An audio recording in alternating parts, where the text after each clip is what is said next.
আগামী বছর থেকে একটি রোজা রাখবা। আসলে 10 তারিখ মুহররমের 10 তারিখ যদি আগামী বছর আমি বেঁচে থাকি ইনশাআল্লাহ, তাহলে আমি 9 তারিখ মুহররমের এবং 10 তারিখ একটি রোজা রাখবো। কিন্তু আল্লাহ রাসূল সাল্লাল্লাহু আলাইহি ওয়াসাল্লাম আগে দুনিয়া থেকে চলে গেছে। সুতরাং এই হাদিস থেকে মুহাদ্দিসিন কেরাম বলেন যে আশুরা মুহররমের 10 তারিখ এবং 9 তারিখ রোজা রাখা সবথেকে উত্তম।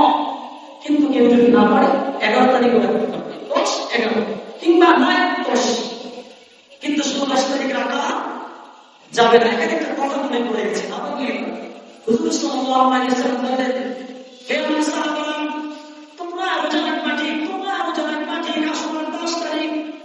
আগামী বছর থেকে একটি রোজা রাখবা।